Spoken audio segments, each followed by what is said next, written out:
Nursing is defined as an integral part of the healthcare system encompassing the promotion of health, prevention of illness, and care of physically ill, mentally ill, and disabled people of all ages in all settings. Within the field of nursing, endless possibilities are available, yet many chronic issues reside. Such issues include the practice of incivility, bullying, and workplace violence. Bullying is defined as an enduring, offensive, and insulting behavior worsened by an intimidating, malicious, and insulting pattern. Workplace incivility is an intent to damage a victim, whereas workplace violence is when the negative behavior clearly harms the intended victim. These issues create a more difficult role for leaders in the field of nursing. According to research, negative interactions among nurses have been recognized for a long while and have been reported in several places of scientific literature. Workplace incivility, bullying, and violence has caused plenty of consequences on both personal and professional levels of victims' lives. These consequences have specifically caused physiological issues. Workplace harassment, such as verbal abuses, threats, humiliations, intimidations, criticism, innuendo, social and professional exclusion, discouragement, disinterest, and denied access to information are the root causes of these physiological issues. These actions are often repeated weekly or more often for up to 6 months, hence the long-lasting negative effects. Research shows that this workplace violence has caused symptoms such as insomnia, IBS, sweating, fatigue, feelings of sickness, loss of self-confidence, guilty feelings, depression, anxiety, irritability, aggressiveness, and so many more. Ultimately, workplace incivility, bullying, and violence are issues that have impacted the profession of nursing for many years now, and it is causing detrimental effects on nurses of all ages and genders.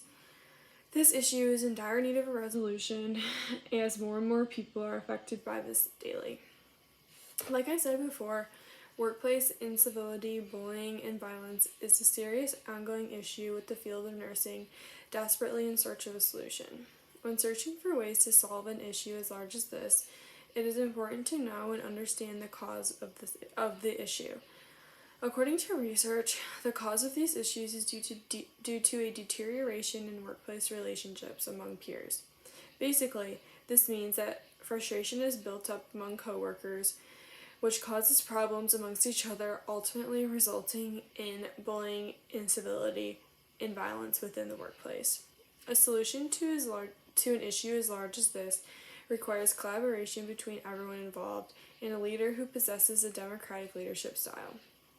Collaboration is important because in order to address this issue, it is important to know how each party feels, what specific goals they have, and problems in which they desire to be addressed. Once this is established, it will make the planning phase much easier and much more effective. The leader in this situation must obtain democratic leadership qualities, like I mentioned before, meaning that they listen to and accept input from fellow group members, but ultimately make the final decision. Listening and accepting input from fellow group members and parties involved is a vital part in making sure that the issue is solved.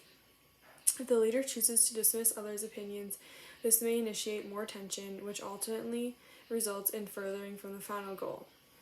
Basically, in order to prevent the recurrence of such issues around the world in the field of nursing, continued education on positive workplace environments and relationships should be implemented into nursing professionals' daily lives. Like I said before, nursing is one of the most vital professions in the world of healthcare. In order to continue to be so, rates of workplace incivility, bullying, and violence must be reduced. In order to do so, continued education as well as implementing a democratic leader with collaborative qualities must be used. In summary, in order to save the profession of nursing, such interventions must be implemented now as students and as continued education as registered nurses.